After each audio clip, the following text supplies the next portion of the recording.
The rain mirrored my tears, blurring the gravestones of my beloved parents. Then, a whisper, not of comfort but of cruelty. "I want a divorce." My husband, Martin, chose that moment. He thought he broke me, but he merely ignited a fire. This is how I, Geraldine, turned his betrayal into his ultimate downfall, leaving him bankrupt and begging. My world had already been reduced to a sodden, aching mess. Only 2 weeks prior, a reckless driver had stolen my mother and father from me in one horrific instant. Now, standing beneath the unforgiving drizzle, their freshly dug earth a testament to their absence, my grief was a physical weight, pressing me down into the muddy ground. The air was thick with the scent of wet earth, lilies, and unspoken sorrow. The handful of mourners, cloaked in black, blended into the gray backdrop of the sky, their faces etched with a distant sympathy I couldn't feel. Their murmurs were a dull hum, background noise to the roaring silence in my soul. I was adrift, a vessel shattered by a storm, barely able to stand upright, clutching a wilting bouquet of white roses that felt too heavy for my numb fingers. Then came Martin's voice, a serpent's hiss in the very sanctuary of my deepest pain. His hand, which should have offered solace, instead brushed my elbow with a detached, clinical touch. His words, low and clipped, were meant only for my ears, yet they detonated in the hollow cavern of my chest. "It's over, Geraldine. I want out." For a moment, the world ceased to exist. The rain stopped falling, the mourners vanished, even the graves of my parents faded into nothingness.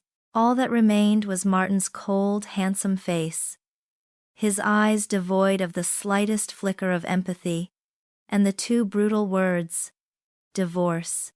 It couldn't be real. Not here, not now. This was a nightmare within a nightmare, a cruel joke played by a malicious god.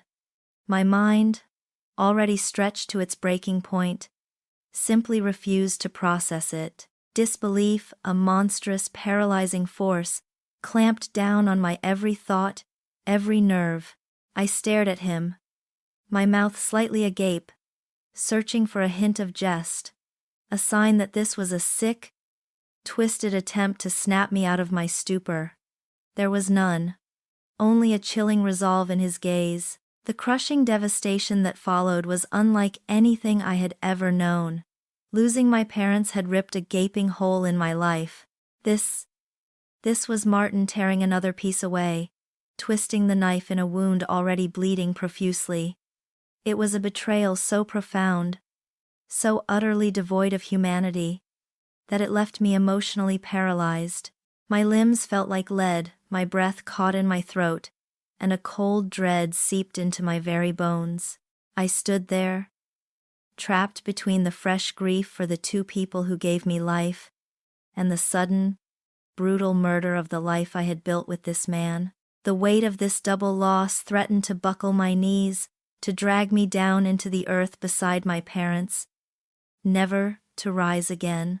I was broken, utterly and completely, yet a tiny, desperate part of me, dormant and fragile, began to stir, a flicker in the absolute darkness. The flicker was barely a spark, extinguished almost instantly as the funeral cars pulled away, leaving the muddy graves behind. The drive home was a blur of rain-streaked windows and Martin's stony profile beside me, the silence in the car heavier than the grief in my chest. Each mile that separated us from the cemetery brought a fresh wave of nausea, the reality of his words pressing down with crushing force.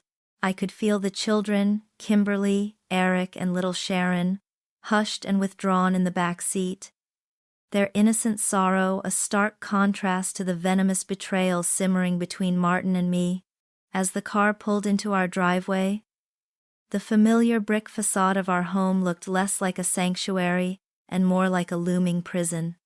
Before I could even reach for Sharon's hand, Martin had cut the engine. He turned to me, his voice still that unnerving, clipped whisper, but now laced with a steely finality.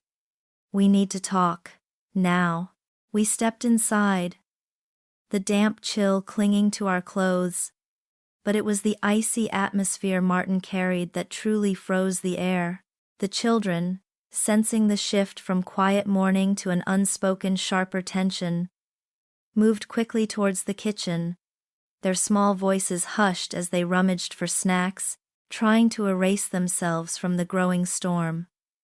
I watched them go, a primal urge to protect them, surging through my exhausted veins. "What is there to talk about, Martin?" My voice was a fragile whisper, barely audible over the drumming rain against the windows. "You picked my parents' funeral to deliver a death blow to our marriage. What more could you possibly say?" He sighed, a practiced, impatient sound. "Geraldine, be reasonable. This has been coming for a long time. We've grown apart. I haven't been happy. You haven't been happy." He offered no real sorrow, no regret, just a sterile recitation of grievances, as if our marriage was a business deal gone sour. "It's time for us to move on.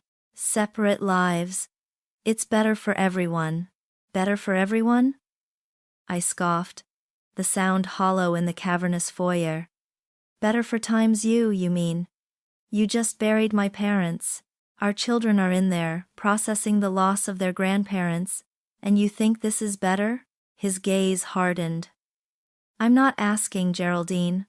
I'm telling you. I've already made arrangements. I'll be moving out tonight. I'll stay with a friend for a while until I find my own place." The casualness with which he delivered this bombshell, as if he were discussing a change in dinner plans, was a fresh wound. He spoke of a friend, but a dark suspicion, a cold, uninvited tendril, began to weave its way through the fog of my grief. "Tonight?" The word was foreign on my tongue.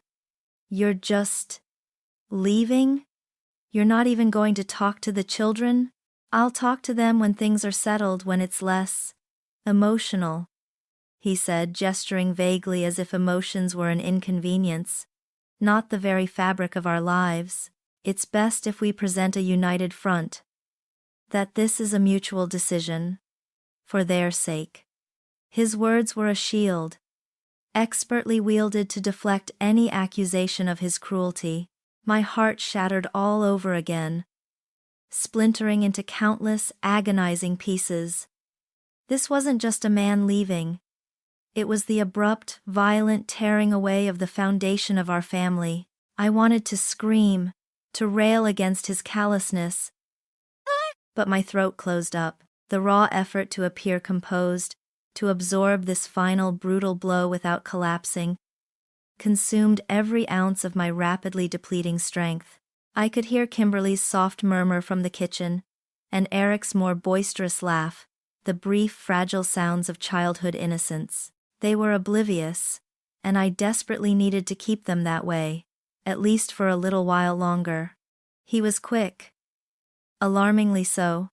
Within the hour, a single suitcase and a briefcase were all he carried out to his car. No lingering farewells. No final hug for me. Not even a glance back at the house that had been his home for 16 years. He merely gave a curt nod, his face unreadable, and drove away. The crunch of his tires on the gravel driveway echoing the sound of my world crumbling. The house felt emptier than it had just moments before. A vast, echoing space filled only with the ghosts of laughter and the chilling reality of his absence.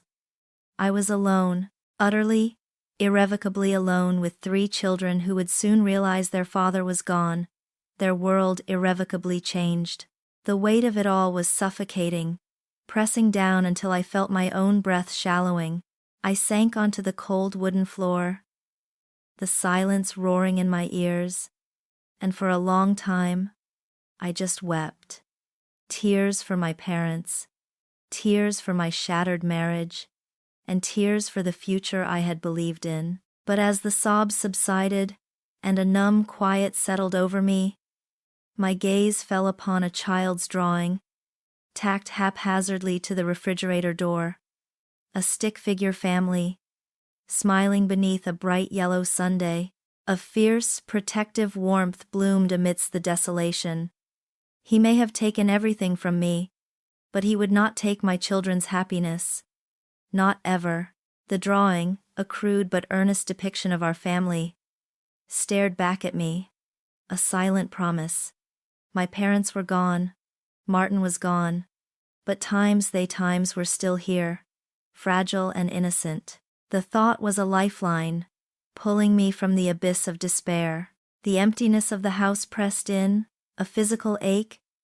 Yet beneath it, a nascent flicker of something else began to stir. A fierce, protective instinct that demanded action, not just tears. Days blurred into a haze of managing the children's grief. Their quiet questions about Daddy's absence, and my own numbing sorrow. I moved through the motions, a ghost in my own home, until one rainy afternoon, I was attempting to organize my mother's old writing desk. A beautiful antique piece she had given me years ago. Now just another painful reminder. My fingers traced the intricate carvings, a melancholic comfort, when they brushed against something loose beneath a hidden drawer. Curiosity, a rare guest these past weeks, pricked at me. I carefully slid out the false bottom, tucked away, nestled amongst dried lavender and a faded satin ribbon, was a thick, cream-colored envelope. My name, Geraldine, was written across it in my mother's distinctive, elegant hand. Below it, a single, poignant instruction. To be opened only when you are truly lost, my darling girl. And you need to find your way home. My breath hitched. Tears, hot and fresh, stung my eyes. This letter had been waiting. My mother, ever wise, ever perceptive, had known. With trembling fingers I broke the wax seal, the scent of her familiar perfume, faint but unmistakable, wafted from the pages, an embrace from beyond the grave. The letter began with words of unconditional love, memories of my childhood, and the comforting assurance that her love would always surround me. Then, the tone shifted, growing more serious, more pointed. Asterisk, my dearest Geraldine. Asterisk, she wrote. Asterisk, life has a way of testing our foundations, and sometimes, the people closest to us are the ones who chip away at them. I have watched you, my sweet girl, always so trusting, so giving, and I have worried. Not all smiles are genuine, not all promises are kept. Listen to your heart, but open your eyes. Protect your children, your precious nest. With all the fierce love you possess, there are shadows even in the brightest homes, and sometimes, those shadows are cast by the ones we least expect. Asterisk. My mother's words, a gentle warning so subtly woven into her affection, now echoed with chilling clarity in the silent room. She had seen something. She had known. A cold dread, far deeper than grief or abandonment, began to settle in my stomach. As I turned the page, a small ornate key, dull with age, dropped into my lap. Taped securely to the back of the final sheet were precise instructions. This key belongs to Safe Deposit Box 203 at the First National Bank on Elm Street. Inside, you will find what you need to understand. Be brave, my love, you are stronger than you know. The next morning, armed with my mother's letter, the key, and a newly ignited, almost frightening resolve, I walked into the First National Bank. The cool, quiet professionalism of the vault area felt alien, a stark contrast to the emotional maelstrom churning within me. When the heavy door of Box 203 swung open, I braced myself. I expected legal documents, maybe a final message from my father, or even a hidden stash of family heirlooms. What I found instead felt like a punch to the gut, stealing the air from my lungs. Beneath a stack of innocuous financial statements, neatly bundled and labeled with dates spanning years, were photographs, pictures of Martin, laughing, holding hands, kissing a woman I recognized instantly. Melissa Kane, his junior partner, not just a recent indiscretion, but a long-standing, brazen affair, documented in sunlit parks, cozy restaurants, and even sickeningly, in front of hotels I now recognized from business trips Martin had taken. There were receipts for expensive gifts, hotel bookings, and credit card statements with names of lavish restaurants they had frequented. My mother hadn't just worried, she had times investigated. She had laid out the evidence, piece by damning piece. A silent accusation from the grave. The papers rustled in my shaking hands, each photograph a fresh betrayal, each receipt a new stab. This wasn't just a husband leaving his wife, this was a man who had systematically built a life of deceit. Right under my unsuspecting nose, the divorce, the cruelty at the funeral, his cold assertion of leaving, it all clicked into place, not as a sudden break, but as the culmination of years of calculated lies. The profound betrayal went far beyond the boundaries of our marriage. It was an insult to my intelligence, a mockery of my love, and a crushing blow to the trust I had placed in him. My vision blurred, but this time, the tears were not of sorrow, but of a searing, incandescent rage. Martin hadn't just broken my heart, he had shattered my entire perception of reality. My mother's message, once a gentle whisper of comfort, now roared in my mind, a rallying cry. Be brave. You are stronger than you know. A cold, hard knot formed in my stomach, replacing the emptiness. It was time to find out just how strong I truly was. My mother's meticulously curated collection in safe deposit box 203 wasn't merely a testament to Martin's infidelity. It was a roadmap, carefully laid out, pointing to deeper rot. With trembling hands, yet a mind now unnervingly clear, I lifted the stack of financial statements that had been tucked beneath the incriminating photographs. Each crisp sheet, labeled and dated with my mother's neat script, felt like a silent accusation. I started with the recent ones, her handwriting guiding me, highlighting transactions that, at first glance, seemed innocuous. But as I delved deeper, the numbers began to coalesce into a chilling pattern. The first punch landed when I compared a recent bank statement for Kimberly's college savings account with an older one. A significant sum, meant for her freshman year tuition, was simply gone, transferred out in a series of smaller withdrawals over the last 6 months, meticulously disguised as investment reallocations. Then Eric's account. The same story, albeit with slightly less money siphoned, but still enough to decimate his future prospects. My stomach lurched. Martin had not just betrayed me, he had stolen from his own children, from their dreams, from the very future I had painstakingly built for them. The betrayal I felt earlier, sharp and personal, now transformed into a cold, protective fury. This was an attack on my entire family. Next, I found a pile of credit card statements. These weren't accounts I recognized. Digging further, I found a letter from a bank about an overdue payment for a card opened in My Time's name, but with a different billing address, an address I didn't know. The charges listed were extravagant: designer clothes, expensive jewelry, high-end electronics, items I had never seen, certainly never bought. Melissa's name, or at least hints of purchases often associated with a woman, leapt out at me from the itemized lists. He hadn't just drained our joint accounts. He had used my identity, my credit, to fund their lavish lifestyle, leaving a trail of debt and deceit in his wake. My initial anger, a raw, emotional outburst against the affair, now solidified into something far more dangerous. A burning need for answers, for justice, for absolute retribution. The tears had dried, replaced by a steely glint in my eyes. Grief still lingered, a dull ache beneath the surface, but it no longer paralyzed me. It fueled me. It became a silent vow to my parents, to my children, and to the woman I once was, that this would not stand. This wasn't merely the messy unraveling of a marriage. It was a systematic dismantling of our lives.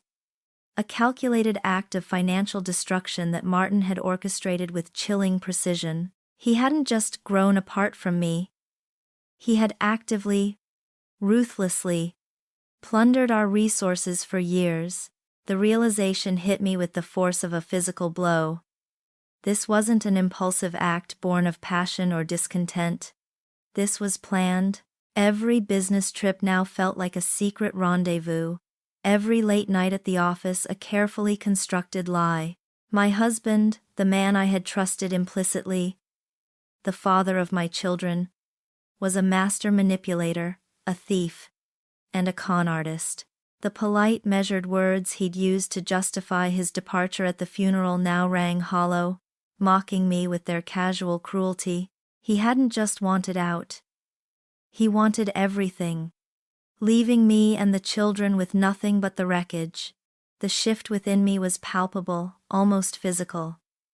The victim, Geraldine, the woman who had collapsed under the weight of grief and betrayal, was dying. In her place, a new resolve was hardening, layer by painful layer. I was no longer merely reacting to the blows life dealt me. I was beginning to see the chessboard, to understand the pieces Martin had moved, and to know, with absolute certainty, that I would move mine. The problem was far deeper than I had imagined. A festering wound beneath the polished surface of our lives, but the very depth of it, the horrifying extent of Martin's calculated treachery, paradoxically cleared my mind. There was no room for self-pity now, only for strategic thought. I knew, without a shadow of a doubt, that I couldn't face this alone. My mother's foresight, her quiet accumulation of evidence, was a powerful inheritance, but it was just the beginning. I needed professionals. I needed someone who understood the dark corners of financial fraud, someone who could untangle the intricate web of lies Martin had woven.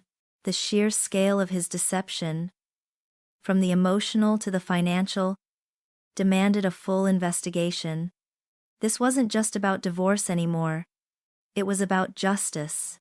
It was about protecting my children's future, reclaiming what was rightfully ours, and holding Martin accountable for every single one of his monstrous lies. I closed the safe deposit box, the heavy click echoing in the silent vault, a sound of finality for my old life, and the resolute beginning of a new chapter.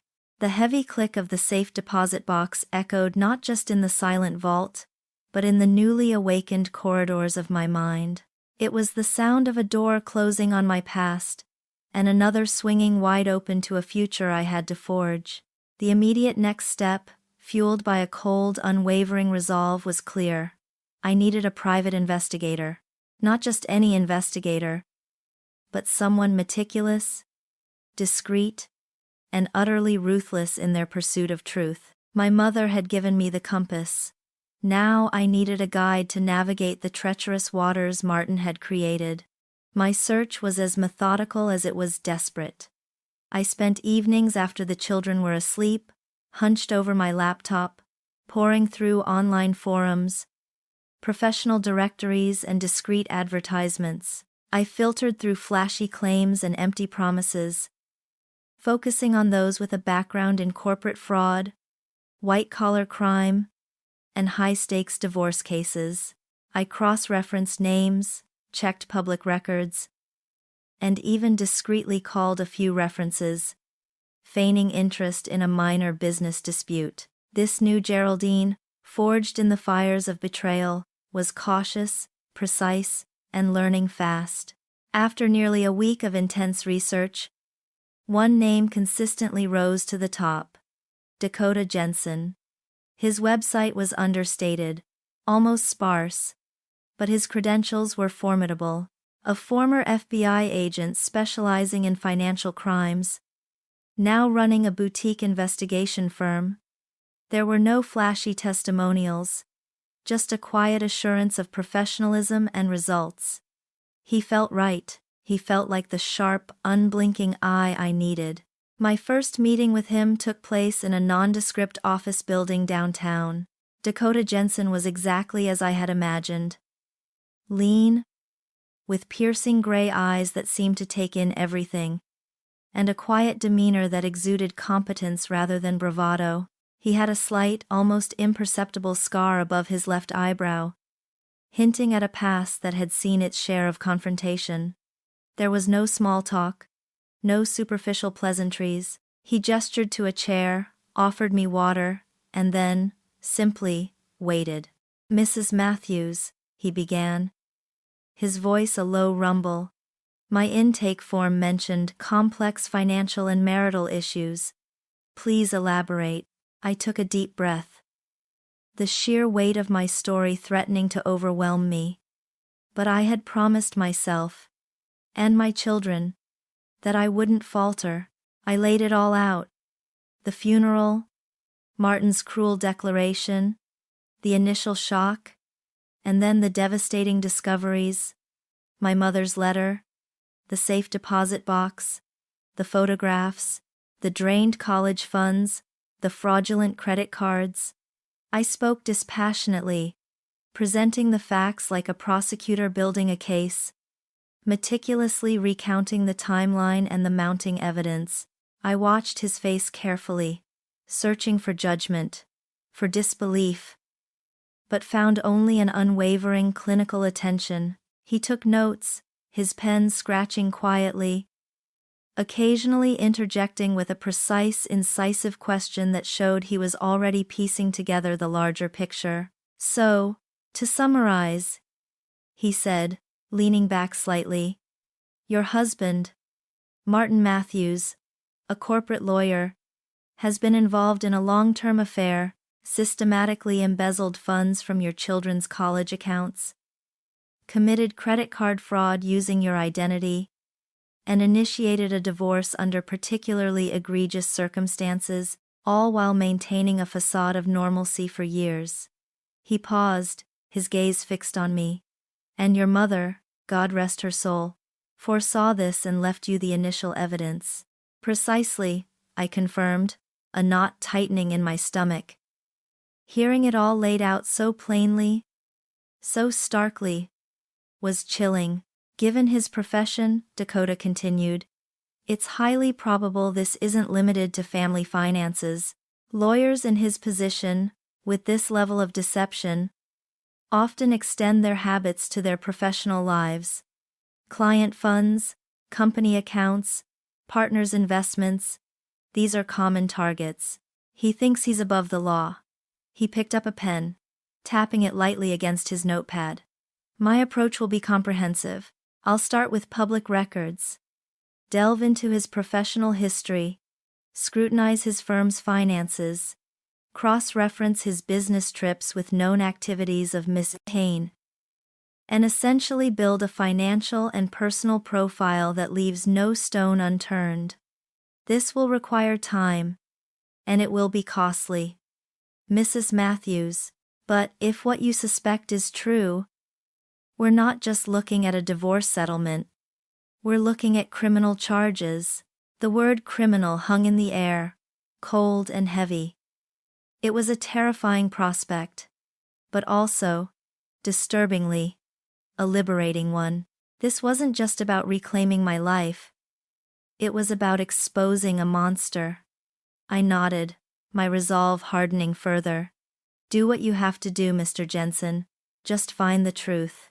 The waiting period that followed was a slow, agonizing torment. My days became a delicate dance of maintaining a serene facade for the children, shuttling them to school, helping with homework, and feigning indifference whenever Martin called about mundane divorce logistics. Each phone call from him was a fresh assault. His calm, controlled voice, a reminder of his effortless deception. I'd listened to his carefully chosen words. My own mind a maelstrom of barely suppressed fury. A constant internal monologue of what I knew versus what he thought I knew. The effort exhausted me, leaving me bone-weary by nightfall. Sleep offered little respite. My nights were plagued by restless tossing and turning, my mind replaying every detail I had unearthed, every conversation with Dakota. I imagined him, a silent shadow, sifting through layers of financial documents, uncovering more lies, more betrayals. Anxiety was a constant companion, a cold grip around my heart. What if he found nothing? What if Martin was too clever, too entrenched? What if this elaborate plan of justice unraveled, leaving me even more exposed, even more vulnerable? The thought of facing Martin in court, bare of evidence, was a nightmare worse than any actual dream. Yet, amidst the suffocating anxiety, there were small, vital flickers of hope that kept me going. A brief, cryptic email from Dakota. Initial public records checks confirm some irregularities, proceeding as discussed. Or a quiet, almost imperceptible shift in Martin's tone during a call, a slight edge of impatience, as if he sensed something was amiss but couldn't quite pinpoint it. These weren't victories, not yet, but they were confirmations. They were tiny, reassuring whispers that I wasn't entirely alone, that the wheels were turning, and that Martin's carefully constructed world was about to come crashing down. Each tiny sign, each fragment of information, was a small victory against the tide of despair, strengthening my resolve, reminding me that the shadow investigator was indeed working in the dark, preparing for the light. The fragile thread of anticipation, woven through weeks of anxious waiting, snapped with the insistent buzz of my phone. It was Dakota. His voice, usually a low murmur, held an edge of urgency that sent a shiver down my spine. "Mrs. Matthews," he said, without preamble, "I have some significant findings. Can you meet me this afternoon?" The waiting was over. Our meeting took place in the same sterile office, but the atmosphere was anything but. Dakota laid out a series of documents, spreadsheets, and bank statements, each one a fresh stab to my already bleeding trust. "It's worse than we thought, Mrs. Matthews," he began, his gray eyes piercing mine. "Martin didn't just target your family's finances. He's been systematically embezzling from his former law firm, Mitchell and Associates, for at least the past 5 years. He pointed to a ledger entry. He created phantom vendor accounts, funneling money out for services that never existed, inflated expense reports, duplicate invoices, diverting small portions of large client retainers into shell corporations he controlled. It's classic white-collar fraud. Meticulously executed, he masked it beautifully, blending it with legitimate firm expenses. The total sum is substantial, easily in the millions." My stomach churned, a cold dread replacing the familiar ache of grief. But Dakota wasn't finished. "Even more egregiously," he continued, pushing a new stack of papers forward, "we've uncovered evidence of direct client fraud. Several clients of Mitchell and Associates have had their settlement funds misappropriated. Martin would delay payment, claim administrative issues, and during that delay, move the money into his private accounts. In one case, a substantial personal injury settlement for a vulnerable family was held up for months, nearly bankrupting them, while he used their funds to pay off his own debts. He also detailed instances where Martin had fabricated legal expenses, charging clients for expert witnesses never consulted, research never conducted, and court filings never made. He even found evidence of Martin forging client signatures on disbursement forms, diverting funds to himself. The scale of his deception was horrifying, a monstrous edifice built on lies and greed. It wasn't just a betrayal of a wife and children, It was a betrayal of every ethical principle his profession stood for, a calculated assault on innocent people. My vision blurred for a moment. Not with tears, but with a surge of raw, unadulterated shock. I had known he was a cheat, a liar, a philanderer, but a criminal? A predator who would steal from his own clients, from the vulnerable who trusted him with their lives and livelihoods? The man I had loved, the father of my children, was a viper, cold and utterly ruthless. The shock, however, lasted only a beat. It swiftly morphed into something sharper, colder, more dangerous, a calculated fury that settled deep in my bones. There was no more room for tears, no more space for the victim. This wasn't just about my broken heart or my children's diminished inheritance. This was about justice, absolute and unyielding. Martin had not merely crossed a line, he had annihilated it. What are the legal ramifications, Mr. Jensen? My voice, though quiet, was steady, devoid of any emotional tremor. It surprised even me. Dakota's gaze held mine, a flicker of professional respect in his eyes.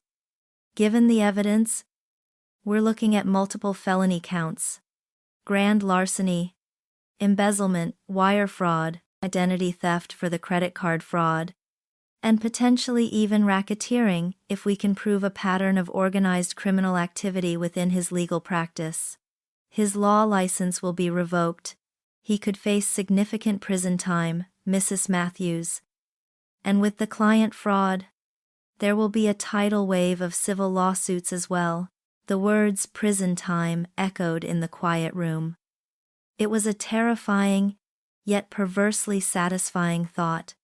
This wasn't just about winning a divorce or getting back what was ours.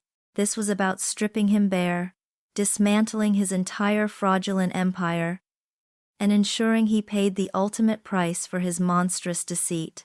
My hands, which had been trembling earlier, now clasped together, firm and resolute. The cold, calculated fury that had taken root was no longer a nascent flicker.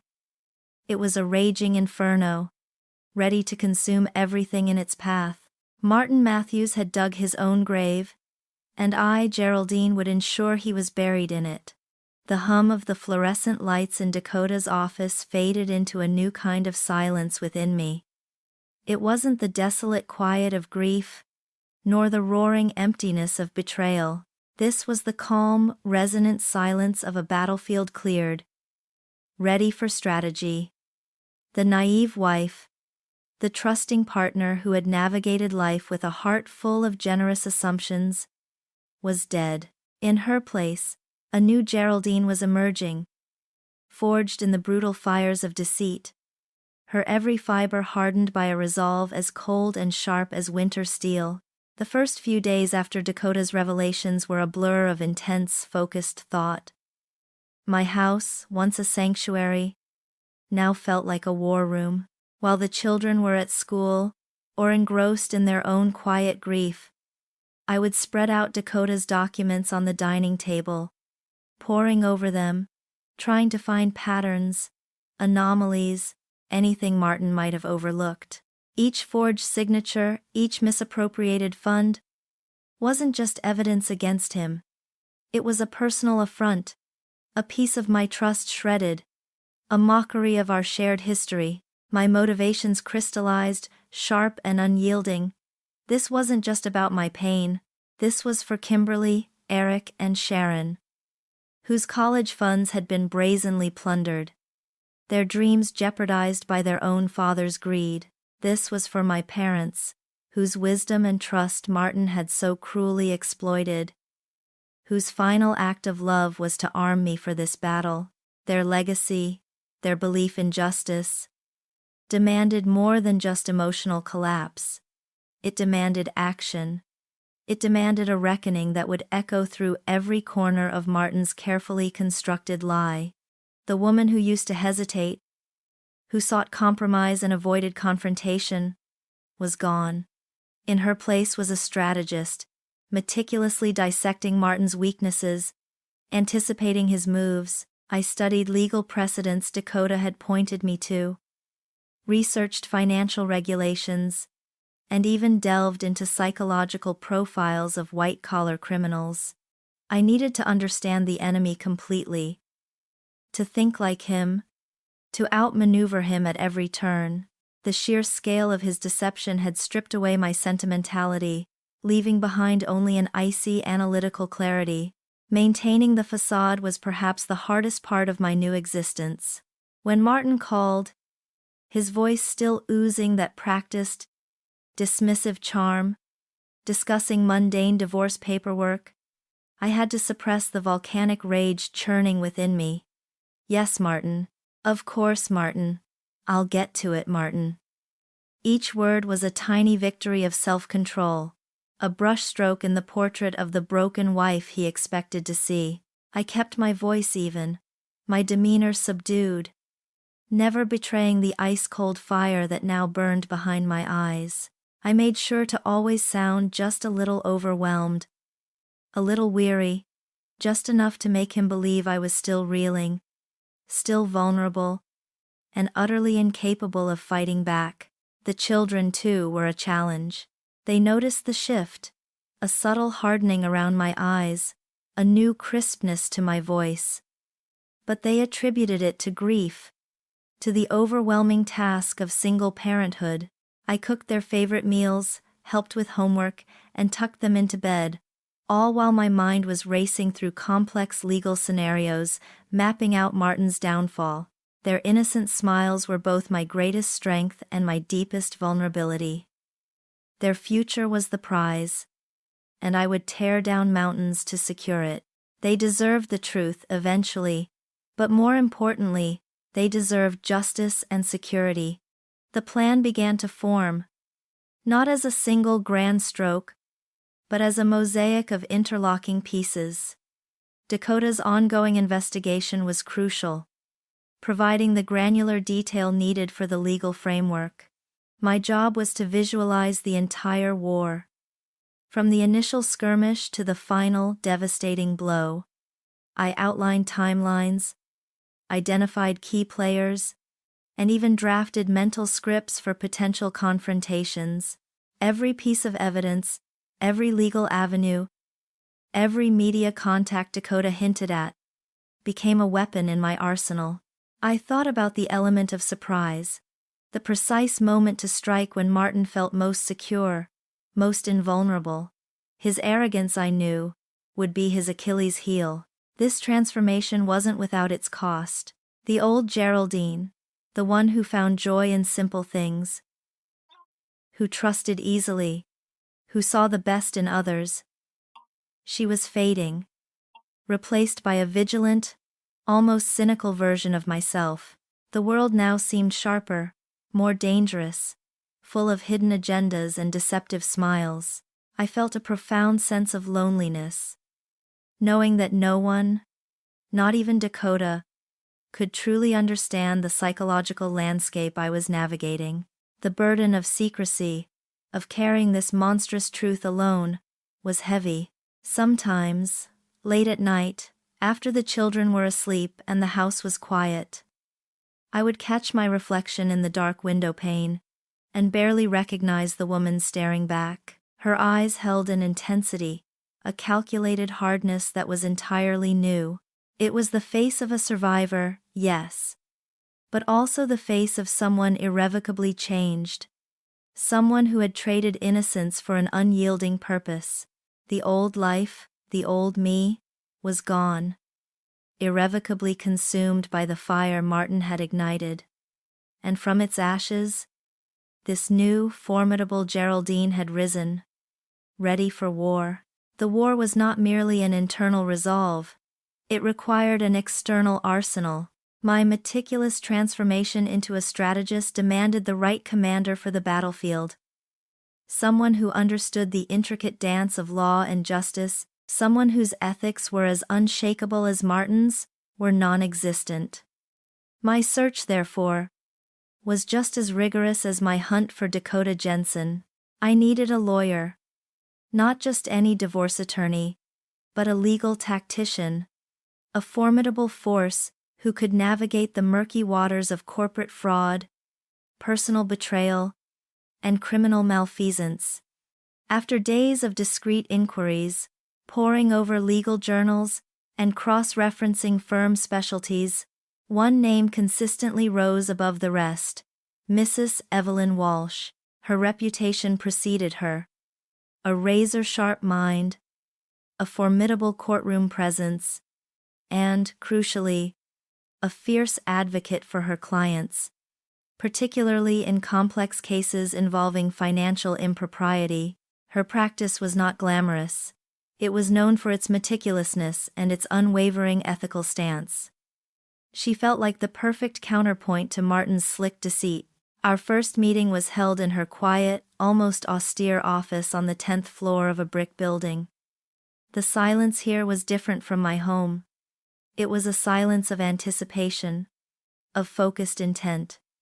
Mrs. Walsh was a woman of elegant bearing, with intelligent, unwavering eyes behind thin-rimmed glasses and silver hair pulled back in a severe, no-nonsense bun. There was an air of quiet authority about her that immediately commanded respect. She offered a brief, polite greeting, then gestured for me to sit, her expression neutral, professional. "Mrs. Matthews," she began, her voice calm and measured, "Mr. Jensen has provided a preliminary outline. I understand this is a matter of considerable gravity." I nodded, feeling a surge of confidence from her directness. There was no need for pretense here. I opened the briefcase I carried, carefully laying out Dakota's comprehensive reports. The photographs of Martin and Melissa, the itemized lists of their lavish expenditures, the irrefutable evidence of the drained college funds, the fraudulent credit card statements opened in my name, and the increasingly damning evidence of Martin's professional misconduct. I presented each document, each photograph, each financial ledger with the precision I had learned to cultivate. My voice steady as I recounted the full, horrific scope of Martin's betrayal. Mrs. Walsh listened intently, her expression unwavering, her pen occasionally making quick, precise notes on a legal pad. She didn't interrupt, didn't gasp, didn't offer sympathy. She simply absorbed, her gaze flicking between the documents and my face, assessing, analyzing.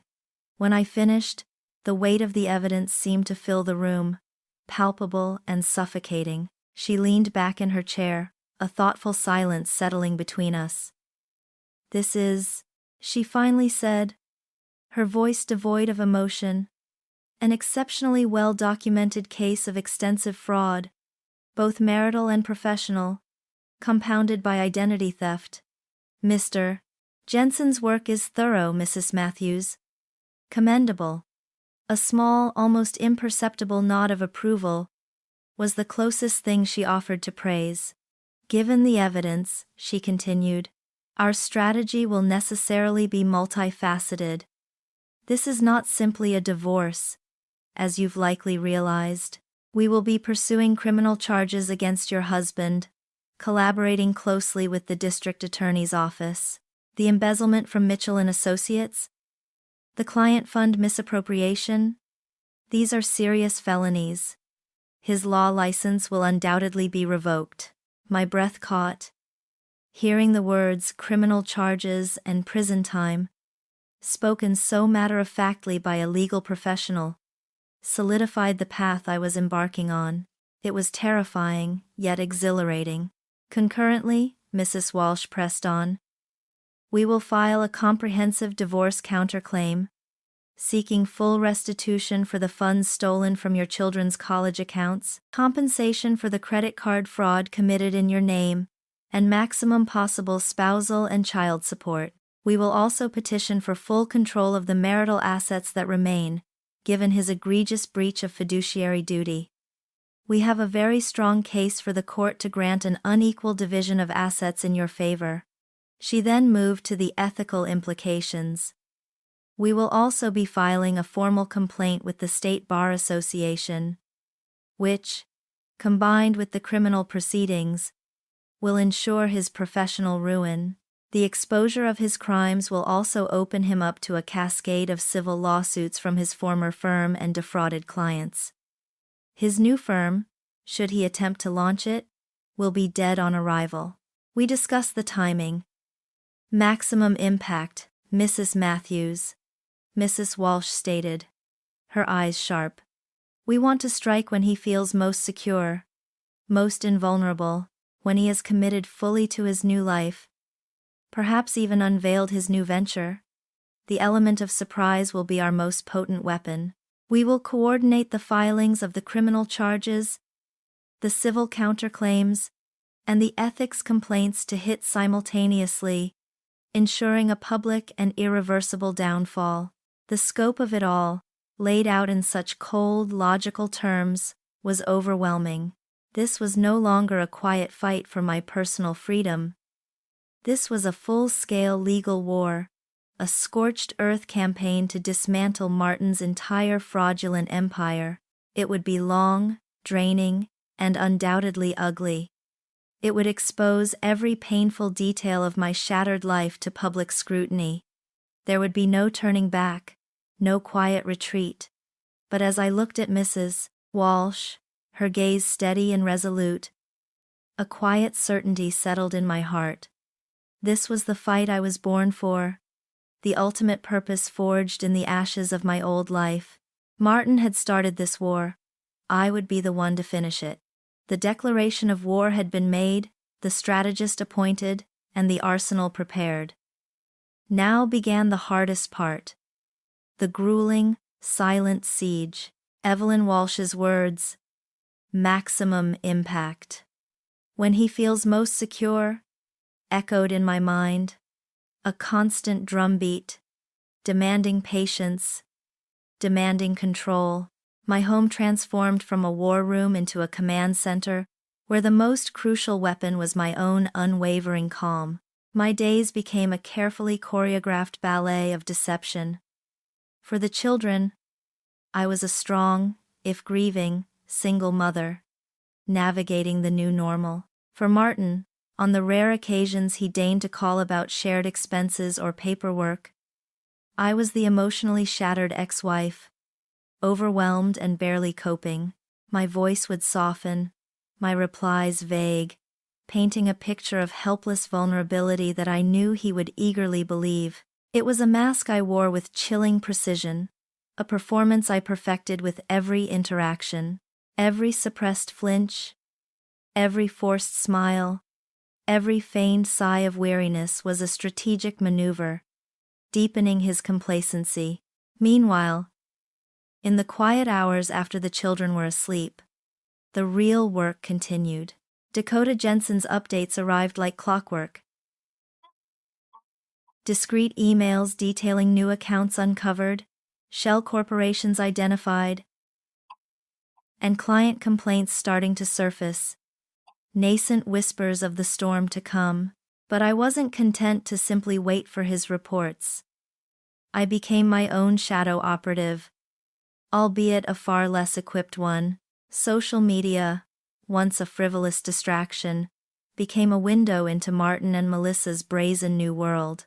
They reveled in their perceived freedom, posting carefully curated glimpses of a lavish life. Photographs appeared on Melissa's perfectly manicured Instagram. A weekend getaway to Martha's Vineyard, then a work retreat in Aspen, complete with après-ski cocktails and shared laughter.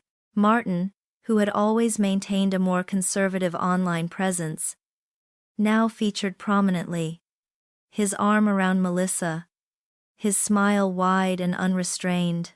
There were posts hinting at their exciting new venture, veiled boasts about future success, and smug captions about leaving toxicity behind.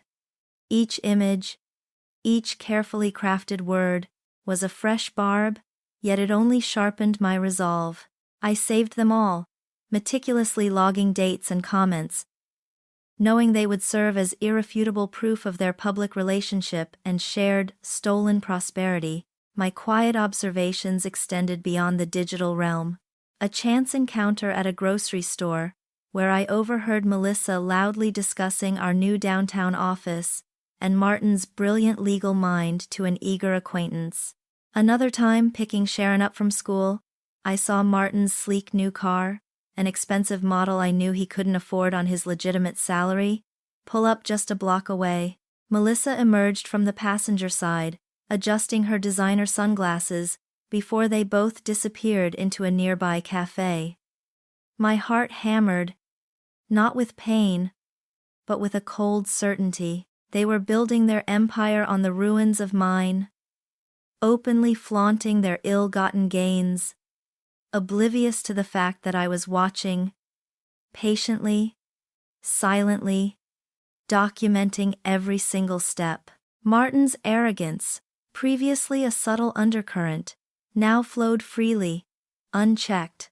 He sent me brief, dismissive emails about the house, demanding I finalize arrangements for selling it, as if our shared home was merely an inconvenience to his grand new life. He spoke of his fresh start, with a tone of self-congratulation that made my stomach clench.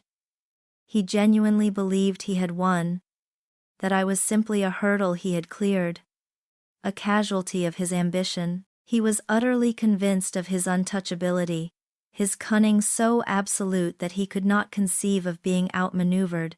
This complacency, this profound overestimation of his own brilliance, was precisely what Mrs. Walsh had predicted. It was the crack in his armor, the vulnerable point where we would strike. I spent countless hours mentally preparing for the confrontation, for the moment the dam would break. I visualized the courtrooms, the faces of Martin and Melissa as their carefully constructed world imploded. I rehearsed my own testimony, honing the dispassionate tone I would need, stripping away every shred of emotion from the brutal facts. This wasn't about revenge, I constantly reminded myself. It was about justice. It was about reclaiming the future Martin had tried to steal from my children. The children, in their innocence, began to notice small shifts in me, though they couldn't articulate what they saw. Kimberly, my observant teenager, sometimes lingered after I tucked her in, her brow furrowed. "Mom, are you okay? You seem different. Stronger, maybe?" she'd ask, her voice hesitant. Eric, always more direct, once commented, "You don't cry anymore, Mom."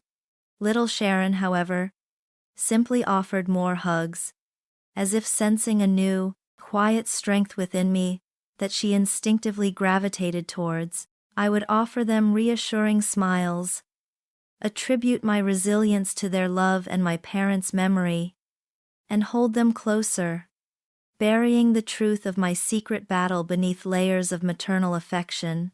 They didn't understand the true nature of the fire that now burned within me, the cold, strategic flame that would soon consume their father's world.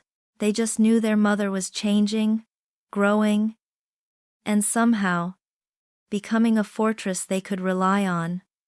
And for now, that was all they needed to know. The subtle shifts the children observed were merely the outermost layers of my armor. Beneath, the intricate clockwork of my plan was ticking, each second bringing me closer to the moment Mrs. Walsh had meticulously described, the grand unveiling of Martin's stolen empire. The digital breadcrumbs he and Melissa had so carelessly scattered across social media had painted a clear picture, hinting at a spring launch, a celebration of their new firm, Kane and Matthews Legal. I braced myself knowing the invitation, or news of it, would inevitably arrive. It did. Not as a formal card addressed to me, but as an article in the local business journal, slipped anonymously into my mailbox. The headline emblazoned across the glossy page screamed of ambition and innovation. Dynamic duo launches new law firm, Kane and Matthews Legal, set to revolutionize local practice. The accompanying photograph showed Martin, beaming, his arm draped possessively around Melissa, whose smile was as sharp and predatory as her tailored suit. Their faces, radiating an unearned triumph, were a stark affront. The article detailed their visionary approach, their commitment to client-centric service, and, most galling of all, Martin's purported unblemished record of success at Mitchell & Associates. A launch event was scheduled for the following Friday evening. A lavish reception at the Grand Atrium, a venue known for hosting the city's most elite gatherings. My initial reaction wasn't the searing pain of betrayal, nor the white-hot fury that had once consumed me. Instead, a cold, almost detached calm settled over me. This was it. The moment we had waited for, meticulously planning and gathering every shred of evidence. It was the perfect stage for their grand deception, and for their equally grand undoing. I cut out the article, pinning it to my warboard, a grim trophy on the eve of battle. I chose not to attend the event, of course. My presence would be an unwelcome distraction, an unnecessary ripple in the carefully constructed facade of their triumph. Instead, I arranged for Dakota to have an operative discreetly observing the event, noting key attendees, overheard conversations, and the general atmosphere. But I couldn't resist a small personal reconnaissance. Dressed nondescriptly, a scarf pulled high to obscure my face, I parked my car several blocks away, far enough to remain unnoticed, yet close enough to feel the pulse of the celebration radiating from the opulent venue. The Grand Atrium glittered under the city lights, its large windows showcasing a scene of extravagant gaiety. Guests in designer clothes mingled, clinking champagne glasses, their laughter echoing faintly even from my distance. Through the glass, I could see Martin and Melissa, illuminated by spotlights, holding court at the center of the room. Martin, resplendent in a custom-tailored suit, looked every inch the successful, charismatic lawyer. Melissa, beside him, was a vision of sleek ambition, her crimson dress a bold statement of their intertwined futures. They moved with an ease that spoke of absolute confidence, shaking hands, accepting congratulations, basking in the glow of their apparent success. Their hubris was almost blinding. They were stars of their own making, fueled by a narrative of self-made triumph, completely unaware that their audience included an unseen critic, ready to bring down the curtains. I watched them, my heart beating with a steady, measured rhythm, devoid of the frantic fear it once knew. There was no envy, no renewed heartbreak, only a profound sense of irony that washed over me. Here they were, celebrating a new beginning built entirely on lies, on stolen money, on shattered lives. Every champagne toast, every congratulatory handshake, every boastful declaration was a testament to their self-deception, a further tightening of the noose they had unwittingly fashioned for themselves. They believed they had escaped, leaving me in the dust, a broken woman, a silent casualty. They believed this launch marked the pinnacle of their cunning, the ultimate victory over my weakness, but I knew better. This wasn't a triumph. It was a psychological trigger, the final piece falling into place. Their public display of success, their blatant disregard for the wreckage they had left behind, only served to deepen the foundation of my resolve. This carefully staged performance of legitimacy was the perfect camouflage for my impending strike. The higher they climbed, the harder they would fall. Their public celebration, broadcast for all to see, would become the very stage for their spectacular humiliation. A grim, almost predatory satisfaction settled within me. The grand deception they orchestrated for the world was, in reality, a meticulously laid trap for themselves. They were so busy congratulating each other, so blinded by their own false glory, that they couldn't see the silent, patient hunter watching from the shadows. The irony was exquisite. A bitter poem written in the annals of betrayal. My gaze lingered on Martin's laughing face, then on Melissa's triumphant smile. Their moment of perceived greatest strength was, in fact, the precise eve of their absolute downfall. The quiet fortress I had become was not just for my children, but for the storm I was about to unleash upon them. And the storm was coming. Swiftly and irrevocably, the storm was indeed coming. And the hours following my quiet reconnaissance outside the grand atrium were a whirlwind of precise, almost ritualistic, final preparations. Back in the silent fortress of my home, under the cold glow of my desk lamp, I spread out every document, every photograph, every meticulously compiled ledger. Each piece of evidence, from the damning images of Martin and Melissa to the bank statements revealing the pilfered college funds, was a weapon. Honed and sharpened, I cross-referenced dates, reread Dakota's detailed reports, and even checked the formatting of the legal briefs Mrs. Walsh had sent for my final review. Every comma, every clause, had to be perfect. There could be no room for error, no loose thread for Martin to grasp. The weight of all those lies, laid bare on my dining table, felt like a physical presence, tangible and suffocating, yet strangely empowering. A pre-dawn call to Mrs. Walsh confirmed the synchronized strike. Her voice, typically cool and collected, held a crisp edge of anticipation. "All systems are go, Mrs. Matthews," she stated. Her words as precise as a military command. "The criminal complaints will be filed simultaneously with the district attorney's office. Our divorce counterclaim, comprehensive and unyielding, will hit the courts at the exact same moment. And the State Bar Association ethics complaints are being hand-delivered. We have also ensured the key details are prepared for dissemination to Mitchell and Associates, Martin's new clients, and select media outlets." Dakota Jensen, in a separate, brief communication, confirmed his part. The information packets were ready, designed to explode across the legal and financial world like a carefully orchestrated domino effect. The machinery of justice, slow and deliberate for so long, was now poised to unleash its full, terrifying force. The air crackled with a silent tension as I sat in the stillness of the living room. The city outside still asleep, a dark canvas awaiting the dawn. This was it. The culmination of months of silent suffering, meticulous planning, and profound transformation.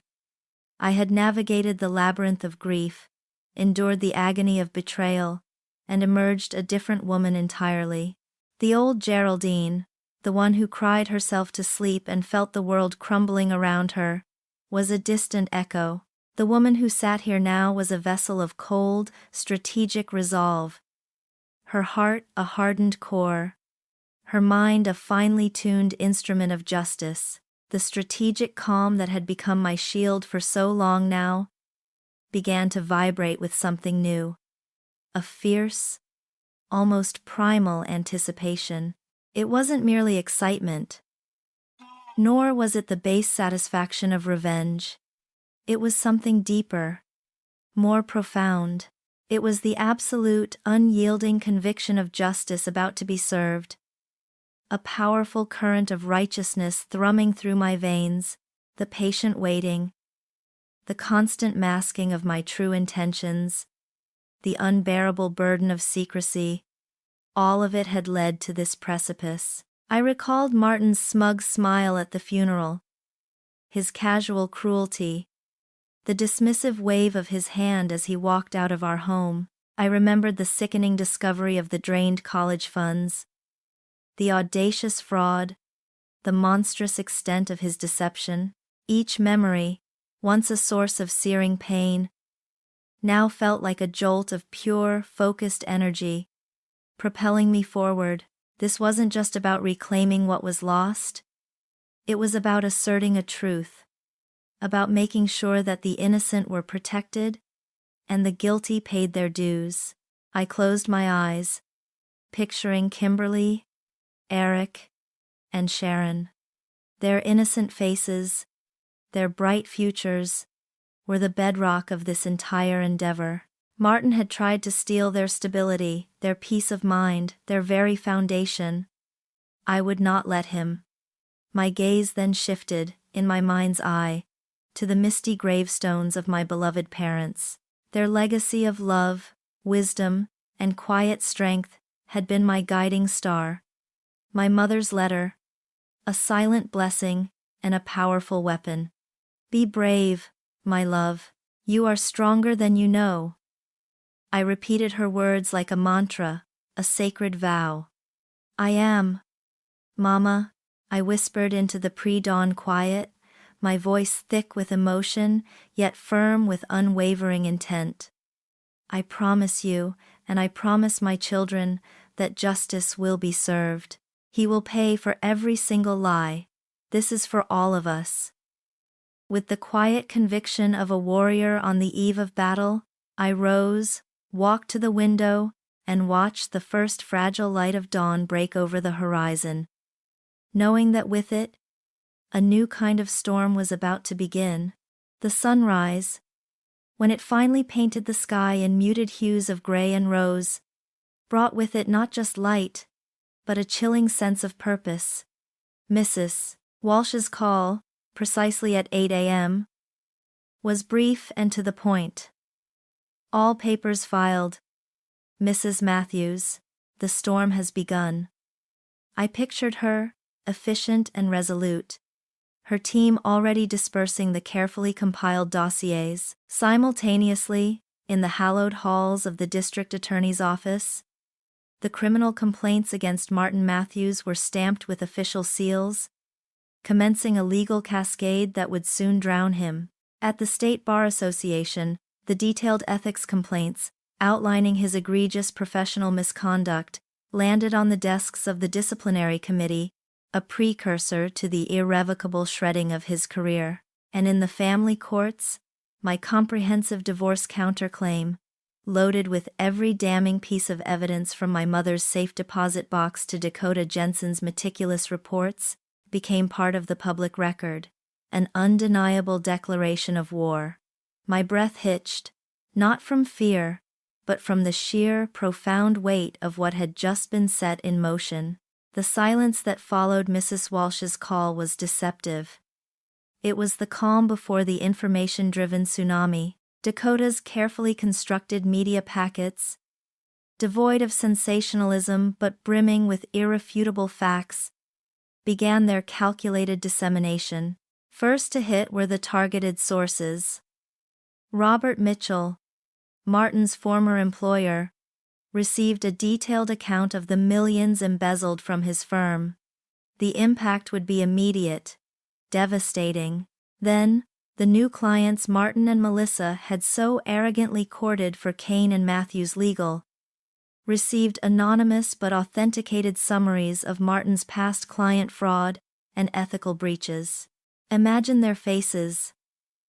The dawning horror as they realized the dynamic duo they had entrusted their futures to were, in fact, professional swindlers. The local business journal, the very publication that had lauded their grand opening, received a carefully curated selection of the criminal complaints and ethics allegations, along with undeniable proof of the long-term affair. The fuse was lit. The response was swift and merciless. Within minutes, the inboxes of key journalists, legal bloggers, and even financial watchdogs were inundated. The very first reports surfaced not on major news outlets, but on niche legal forums and financial transparency sites, creating an immediate, underground buzz that quickly escalated. By the time the mainstream media caught wind, the story was already a wildfire, fueled by expert commentary dissecting Martin's brazen schemes. By lunchtime, the first tremors began. My phone, usually quiet, started buzzing with calls from unknown numbers, messages from concerned friends, and even frantic voicemails from acquaintances in the legal community. I ignored them all. My focus remained on the television news, a silent, flickering window into the chaos I had unleashed.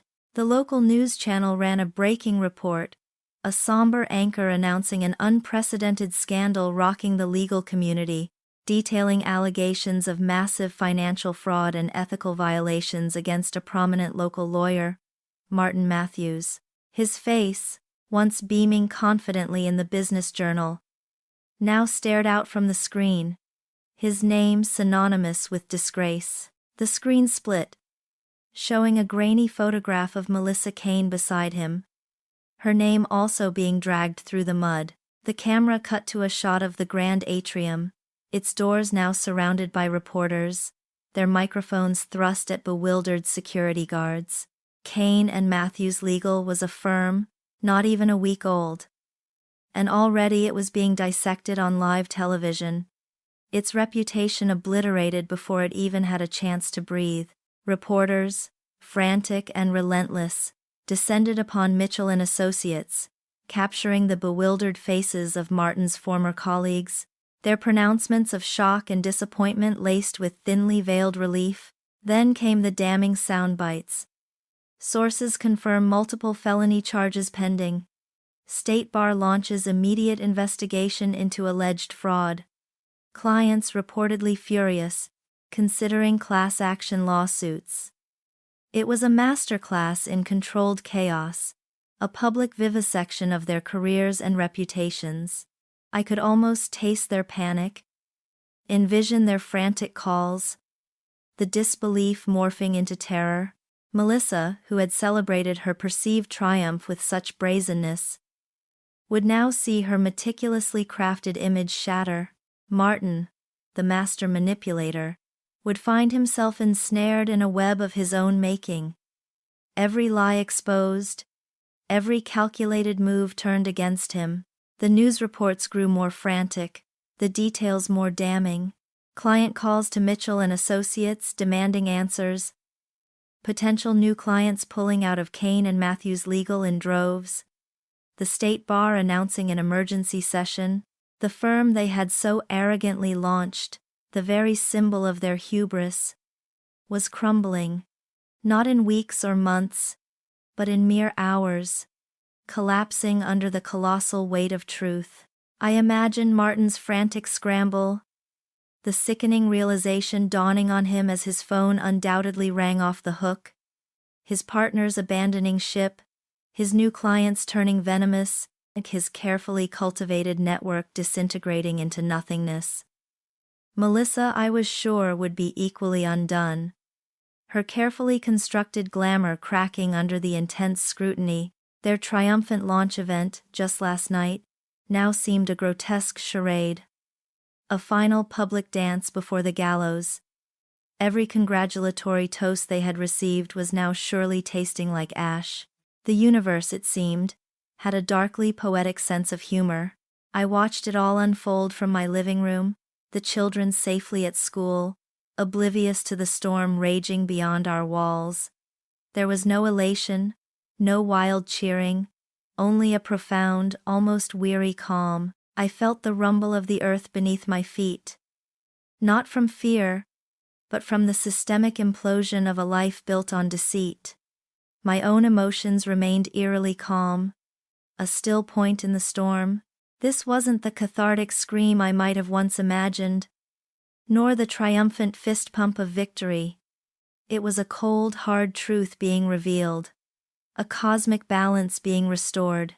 Martin had not merely crossed a line. He had desecrated sacred vows, stolen futures, and tarnished the memory of my parents' trust. The reckoning was not just his professional ruin, it was the beginning of his personal annihilation. A public spectacle designed to ensure he could never again hide behind a facade of respectability. As the evening news showed flashing lights outside what was once our family home, a subtle, almost imperceptible tremor of vindication ran through me. The reckoning had truly begun. The flashing lights that had illuminated our old home on the evening news quickly spread, painting a stark, undeniable picture across the city. Mrs. Walsh's subsequent call, just after the 9 o'clock broadcast, confirmed it with a clipped satisfaction that mirrored my own quiet resolve. Martin had been apprehended at his friend's apartment, Melissa at her newly rented condo. Both were caught in the merciless glare of flashing blue lights and relentless camera crews. A public spectacle immediate and deliciously swift. Their carefully constructed lives, mere hours after their triumphant launch, had collapsed into a brutal reality of handcuffs and perp walks. It was precisely what we had aimed for. The days that followed blurred into a relentless procession of legal maneuvers. The district attorney's office, armed with the overwhelming evidence Dakota Jensen had amassed and buttressed by Mrs. Walsh's meticulous legal filings, wasted no time. Grand jury indictments followed swiftly, outlining the myriad charges: grand larceny, embezzlement, wire fraud, identity theft, and multiple counts of client fraud that sent shockwaves through the local legal community. The sheer scale of Martin's deception was not only scandalous, it was unprecedented for a lawyer of his supposed standing. Martin, ever the consummate performer, attempted to deny everything. His initial court appearances were a masterclass in feigned indignation. A desperate attempt to portray himself as a victim of a vengeful ex-wife and a malicious former partner. He hired a high-profile defense attorney, a slick, media-savvy individual who spun elaborate tales of corporate conspiracy, rival firm sabotage, and, most insultingly, emotional instability on my part. I watched him, impassively, from the gallery, a silent observer to his final, pathetic charade. There was no flicker of the man I had once loved, only a desperate, cornered animal. Melissa, surprisingly, fared worse under the intense public and legal pressure. Her composure, once so unshakable, crumbled quickly. Her initial defiance, fueled by a misguided loyalty to Martin, gave way to tearful, self-pitying pleas. She tried to shift the blame entirely onto Martin, painting herself as a naive participant, an unwitting pawn in his grand schemes, but the evidence of her direct involvement, from the joint bank accounts funding her lavish lifestyle, to the fraudulent credit card statements for their shared expenses, was too damning. Her carefully curated image of a rising legal star shattered under the merciless scrutiny. The trials themselves were a grueling, emotionally draining spectacle, each day bringing fresh, painful details of Martin's depravity into the public light. I testified, my voice steady, devoid of any emotional tremor, recounting the betrayal at the funeral, the discovery of my mother's letter, the cold horror of the drained college funds, and the systematic theft that had underpinned our lives for years. Mrs. Walsh was a force of nature, systematically dismantling Martin's defense with surgical precision. Exposing every lie, every deflection, she presented a meticulously constructed narrative of deceit, backed by an irrefutable mountain of evidence. Client after client testified to misappropriated funds, their voices choked with anger and a sense of profound violation. Financial experts meticulously traced the millions Martin had siphoned from his firm and his clients, following the labyrinthine pathways through shell corporations and offshore accounts. His former partners at Mitchell & Associates, now reeling from the scandal and facing their own professional fallout, offered damning testimony about his access and authority, painting a picture of a trusted colleague who had exploited their confidence. Even the quiet, stoic figure of Dakota Jensen took the stand, his precise, unemotional testimony laying bare the intricate web of deceit he had untangled. The jury, a diverse group of ordinary citizens, listened with a gravity that mirrored my own hardened resolve.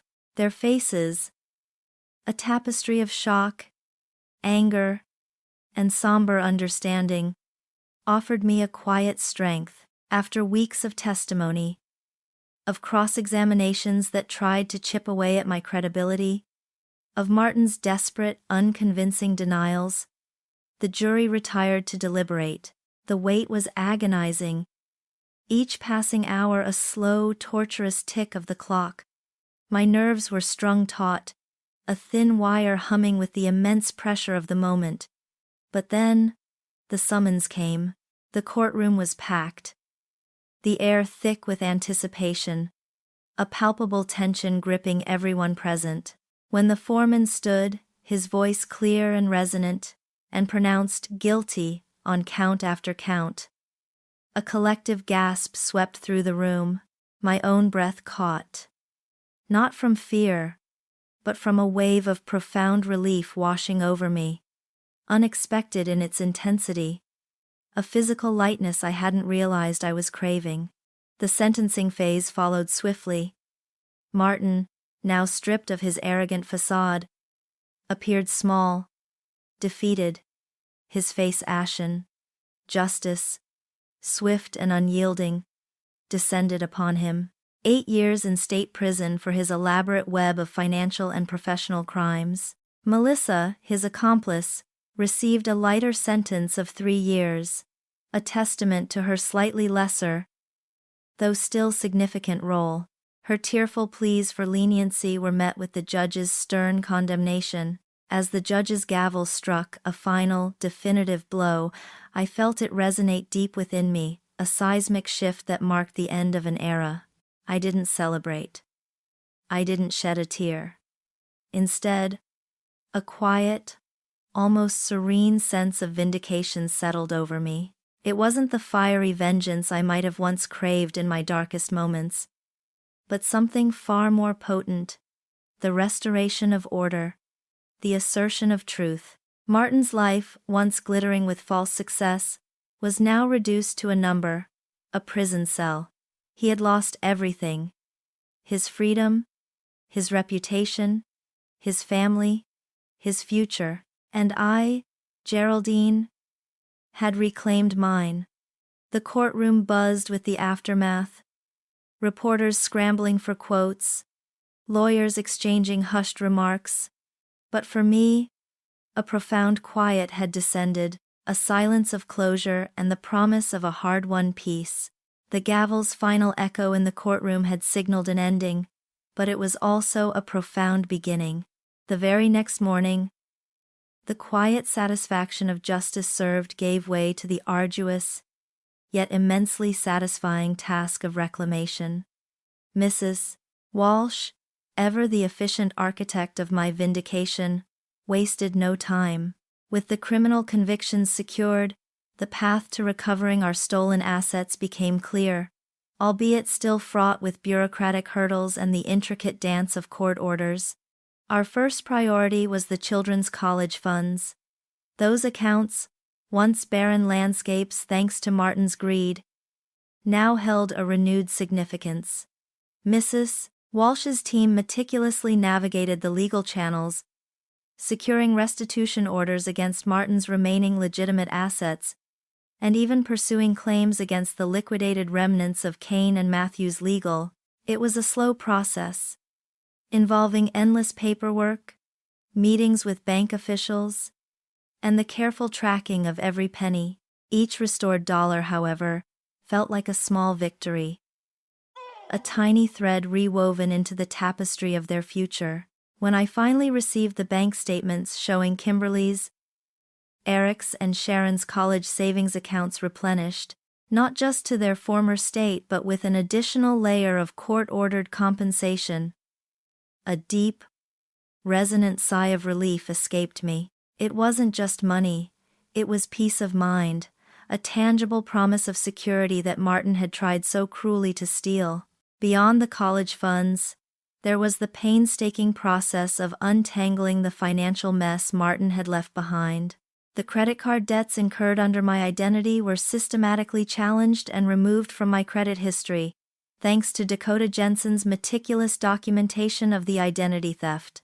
Our marital home, the subject of so much pain and uncertainty, was finally declared solely mine, free from any claims by Martin's creditors or his own desperate attempts to monetize it. Each signature, each official stamp of approval, felt like another brick placed in the foundation of our new, stable life.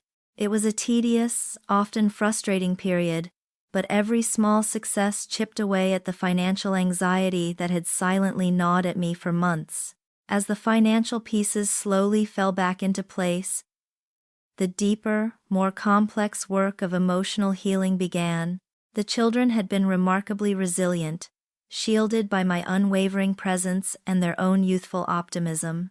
But the questions about their father, once hesitant and infrequent, now came with a somber understanding. "Why did Daddy do those things, Mom?" Eric asked one evening, his eyes wide and troubled.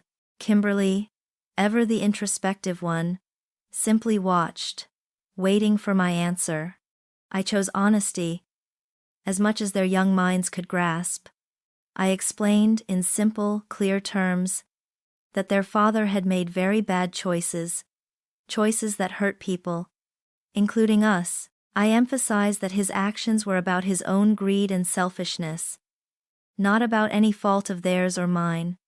"Your father broke the law, and he broke our trust," I told them gently, holding Sharon close.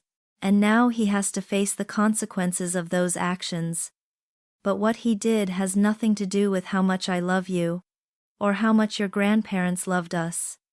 We are strong, and we will always have each other." Their reactions varied. Kimberly wrestled with a quiet anger, a sense of betrayal that mirrored my own, but she channeled it into her studies, becoming even more focused and determined. Eric, initially withdrawn, slowly started to open up, asking more questions, processing the complex emotions. Little Sharon, perhaps too young to fully grasp the gravity, often simply missed her father, but she clung to me with renewed affection, finding comfort in my steadfast presence. We talked, we cried, we laughed, and slowly, painstakingly, we began to mend. Family dinners became sacred spaces for sharing and reassurance. Movie nights were cherished moments of simple togetherness. We rediscovered the joy in each other's company, a powerful antidote to the pain we had endured. Rebuilding our lives wasn't just about financial security. It was about forging a new normal, a new identity for our family. I took on new responsibilities, learning about home maintenance, investing, and balancing budgets with a fierce determination. The house, once a silent reminder of Martin's absence, slowly transformed into a true home again, filled with our laughter, our projects, and the undeniable sense of peace we were cultivating together. The children, witnessing my unwavering commitment, my resilience in the face of adversity, responded with a gratitude that humbled me. Kimberly started helping more around the house. Eric became more protective of his younger sister, and Sharon, in her innocent way, drew more stick figure pictures of our family. But this time, it was just her siblings and me, smiling brightly beneath an even sunnier sky. I looked at them, my vibrant, resilient children, and a profound sense of purpose bloomed in my heart. Martin's betrayal had stripped me bare, but it had also, paradoxically, revealed my true strength.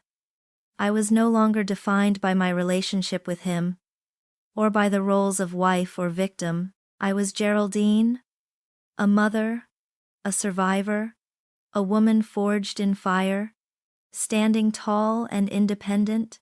The world now saw a single mother, strong and capable, guiding her children through life's challenges.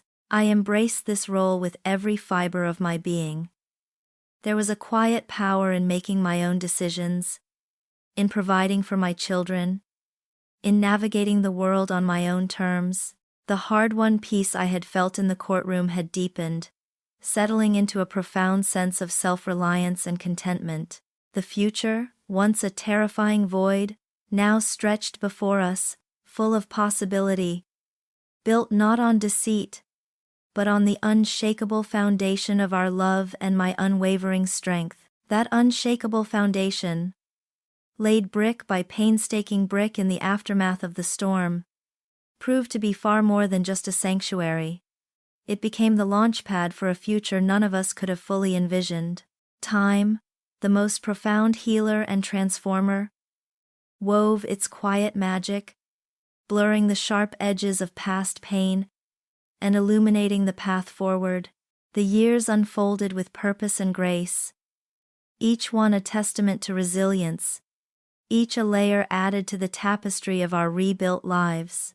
Now, 2 decades later, the house that had once echoed with silent grief, and then with the hum of a strategist's planning, vibrated with a different kind of energy. Kimberly, now in her late 30s, was a brilliant architect, designing sustainable, beautiful spaces that mirrored her own quiet strength. Eric, a passionate advocate for social justice, worked tirelessly as a public defender, his moral compass unwavering, a living embodiment of the justice we had fought for. And Sharon, my youngest, bloomed as a vibrant artist, her canvases bursting with the colors of joy and hope, a stark contrast to the muted tones of her early childhood. They were healthy, whole, and radiantly happy, their lives rich with purpose and love, living proof that light always follows darkness. As for me, Geraldine, the woman who had once been broken and then forged in fire, I found my own profound calling. The lessons learned in the crucible of betrayal and legal warfare couldn't be contained. They demanded to be shared. My consulting firm, the Phoenix Ascendant, became a beacon for women grappling with similar nightmares. From my office, bathed in warm afternoon light, I advised women navigating devastating divorces, financial betrayals, and the soul-crushing realization that their partners were not who they seemed. My clients came to me lost, fearful, and often utterly without hope. Mirroring the shattered woman I had once been, my message to them was always clear. Distilled from the bitter draught of my own experience, resilience is not the absence of pain, but the courage to rise through it. Justice, though often slow and arduous, is an achievable goal, not a distant dream, and it begins with meticulous planning and unwavering resolve. Most importantly, I taught them self-empowerment, the radical act of reclaiming their narratives, their finances, and their identities from the wreckage of another's deceit.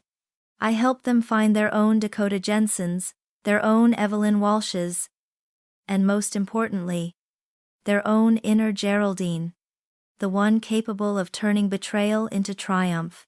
We strategized, we planned, we gathered evidence, and together, we systematically rebuilt futures. The quiet power in their eyes, as they began to see their own strength, was the most profound reward.